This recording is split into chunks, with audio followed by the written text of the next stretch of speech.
Gente, vamos conversar de novo sobre ele. Ele é assunto recorrente aqui devido às merdas que ele faz, né? Vamos falar de Ciro Gomes, né? Bom, mas antes de eu prosseguir, por gentileza, você dá um like aí. Dá o like agora, porque senão depois você esquece, né? E se inscreve no canal também, por gentileza. Eu preciso de 1000 inscritos no canal para tentar monetizar, então me dá essa força aí. Bom, o Ciro Gomes, gente, ele sempre teve um defeito ao longo de toda a vida pública dele, né? A linguagem dele é uma linguagem chula, uma linguagem grosseira, uma linguagem ríspida, muitas vezes arrogante, muitas vezes feia, né? E esse defeito ele carregou durante a vida política dele inteira. Mas fora isso, você pode dividir o Ciro Gomes em até 2018 e depois de 2018, né? Até 2018 ele era um político sério, um político atuante, muito inteligente, com grande capacidade administrativa, fez muita coisa boa, né? Como prefeito de Fortaleza, como governador do Ceará, como ministro 2 vezes, né?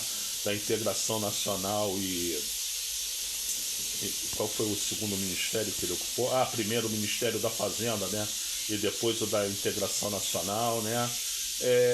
Enfim, ele fez muita coisa boa e eu poderia citar aqui extensamente várias obras dele, né?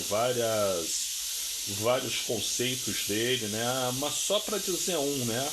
Se hoje o Ceará é referência em escola pública no Brasil, né? E especialmente Sobral, que é a cidade dele, muito se deve a ele.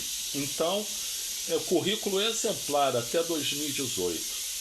De 2018 para cá, ele ficou abestalhado, como dizem no Nordeste, né? Ou seja, em 2018 ele achava que o Lula ia ungí-lo como candidato das esquerdas a presidente, isso não aconteceu, e aí ele tomou uma raiva do Lula, do Luiz Inácio Lula da Silva, nosso presidente, do PT, e de gente do PT, gente até que ele elegeu para governador do Ceará, como Camilo Santana, né? Enfim, o homem está desembestado, está cada vez mais para a direita, né? E sobre esse episódio de 2018, eu quero lembrar para vocês o seguinte, ele acertou com o Fernando Haddad ele ser candidato na cabeça na chapa e o Haddad vice, né? Foram levar a proposta para o Lula na prisão e o Lula rejeitou. Mas o Lula rejeitou porque ele tinha os motivos dele, né? Primeiro porque tinha decidido que até ele se tornar inelegível ele ia tentar defender o seu legado, né? E segundo porque se ele aceita o Ciro como candidato a presidente, a militância do PT cai de pau em cima dele, né? Então por isso que o Lula não aceitou no primeiro momento. Mas no segundo momento, com o Lula ainda candidato, a Gleisi Hoffmann, presidente do PT, ela veio falar com o Ciro, vem ser nosso vice, né? E aí era um presente do Lula para o Ciro, porque o Lula sabia que a candidatura dele ia ser cassada e o Ciro, como vice, ia herdar a candidatura a presidente, caía no colo dele, e aí a militância do PT não ia poder fazer nada a respeito. E ele simplesmente recusou, burro que recusou, né? Então ele fica colocando a culpa no Lula de, em 2018, não ter podido ser o candidato ungido pelas esquerdas, mas ele devia colocar a culpa nele mesmo, né? Teve a oportunidade na mão e não soube aproveitar. Mas é exatamente sobre isso que eu quero falar nesse vídeo, gente.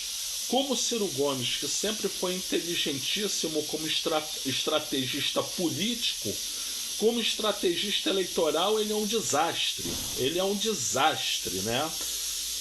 Só para vocês verem, em 1998, quando ele foi candidato a presidente pela primeira vez, né, ele não deveria ter sido candidato. Por quê? Porque todo mundo sabia que o Fernando Henrique Cardoso ia ganhar a reeleição.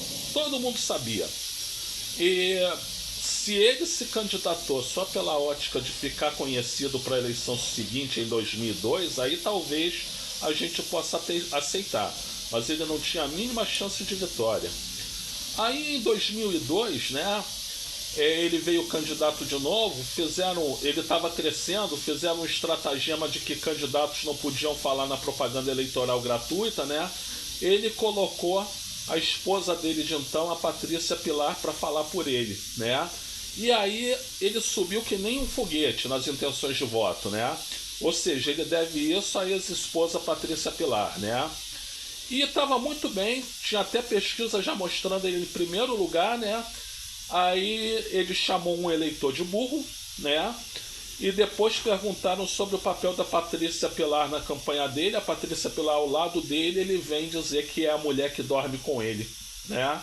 Machista, machista, machista, né? Não adianta dizer que não é, porque depois vários episódios demonstraram que você é machista, né?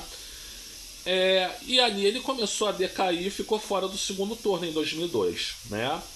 Em 2018 ele cometeu a asneira que eu já relatei aqui, né?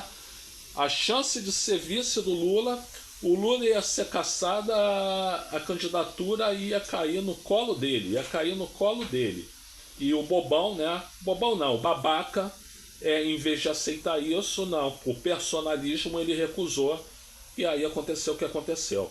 Só não foi presidente da República em 2018 porque não quis, né? Não adianta botar a culpa no presidente Luiz Inácio Lula da Silva, né? E agora em 2022, né? O país totalmente polarizado entre Lula e Luiz Inácio Lula da Silva e Jair Messias Bolsonaro, ele insiste em ser candidato. Sabe que não vai conseguir nada, né? Que o país está polarizado.